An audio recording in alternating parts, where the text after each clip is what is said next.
ought ever to be vigilant to ensure the right of every American to express their views without government interference or censorship. No, Jimmy!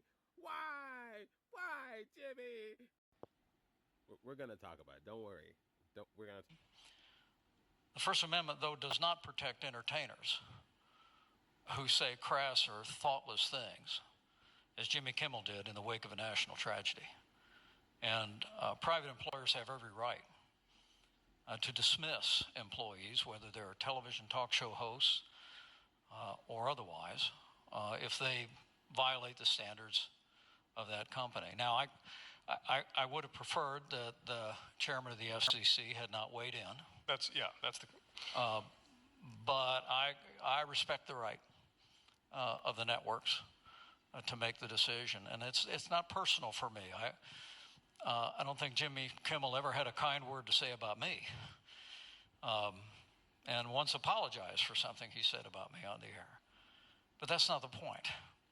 The point in this case is that in the wake of a heartbreaking tragedy impacting people across the country, that he would act in such a callous and thoughtless way, and I respect the right of his employer to make that decision.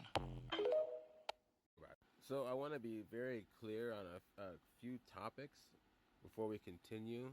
Currently, it has not been confirmed, even by the FBI, that this guy has any connection to any leftist groups or left-leaning groups. Currently, it has not been proven that he has been part of the Groypers or is trans. We do know, yes, apparently he had a roommate / I think possibly girlfriend, more on that, was indeed trans. We do know that his family was is heavily Republican, very heavily MAGA, very heavily Mormon. You know that he did not like Charlie Kirk at all. But what we can say very clearly was this was the actions of one man. And I'll give you an example. If you can think of all of the members of the January 6th insurrection as not part of the Republican Party, they are just one small group of individuals who decided to overturn an election because they didn't like the results, then for anybody to say that one man's actions represent a party, either MAGA or on the Democratic side. I should say MAGA or Republican, and I should say Democrat or liberal, because there are indeed differences, and there is a grayscale. I want to be clear about that, very clear about that too. And I want to be clear that, again, yes, Charlie Kirk's death should not have happened. I understand the frustrations of why. We will dig into that later. I will have other videos talking about Charlie Kirk and will elaborate on such thoughts. But for now, I will focus on, yes, he does have a family, and I can't imagine anything sadder than leaving your family behind. So I get that part.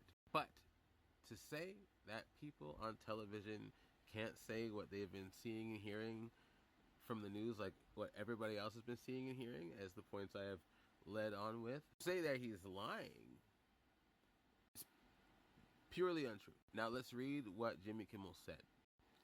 Me from the top.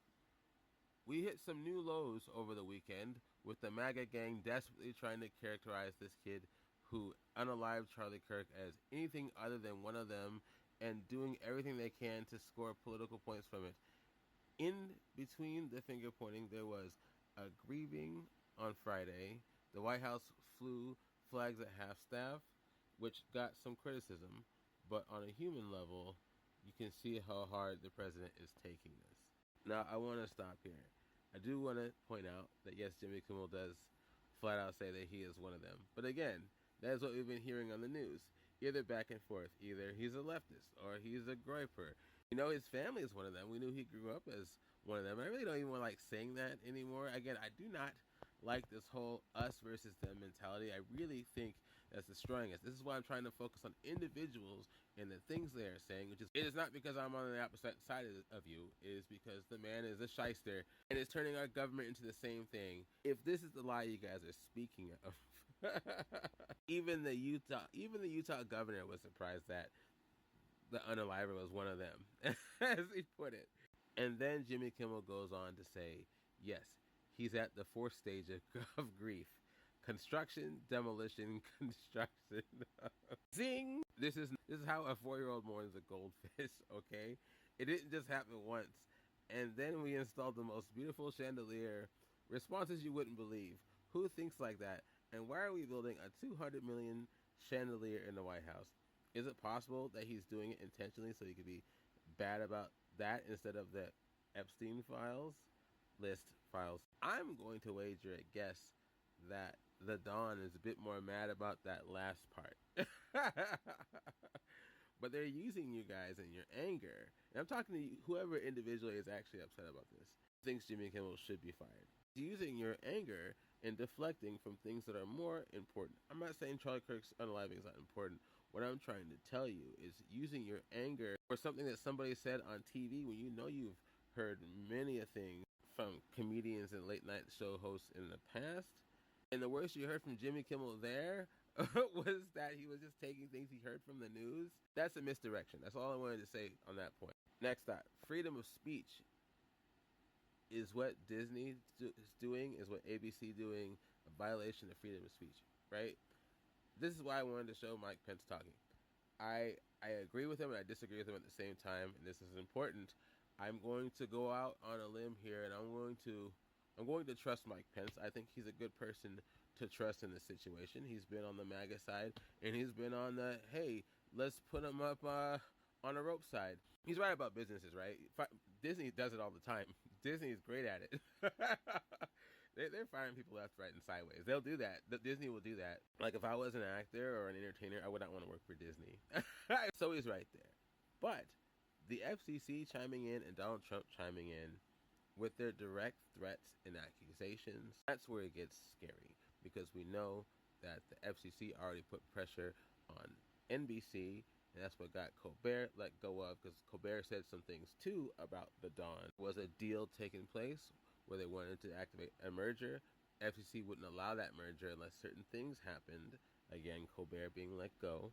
And now same thing with ABC. There's also a merger going on too, and again the FCC is applying more pressure upon them. And of course you have multiple footage options of Donald Trump saying that he's going to go after various media and entertainment outlets for being mean to him, even though the head of the FCC has said in the past that is one of the oldest forms of satire and examples of the First Amendment that we have.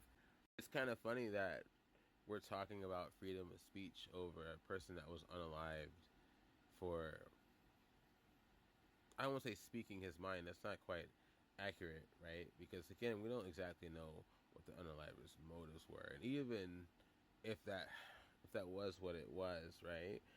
I think we have a bigger problem in this country, and that's not speaking your mind. That's misinformation.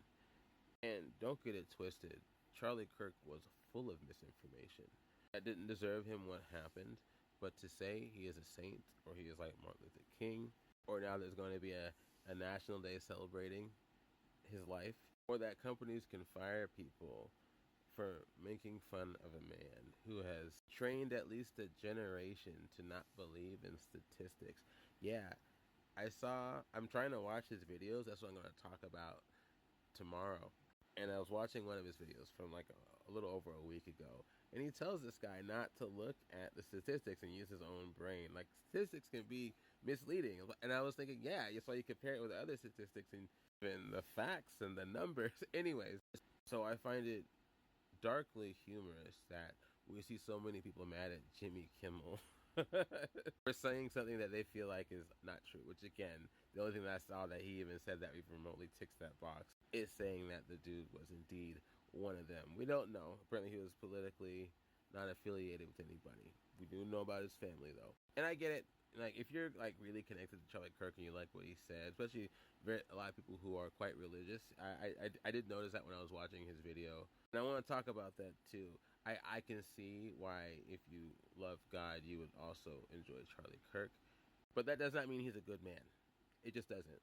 We don't have to pretend that he is just because he was unalived by a guy who had his own personal reasons for doing so. Okay, I'm done. Like and share if you like what I'm saying, if you've reached it this far. Let me know what you think. And yeah, we will talk later.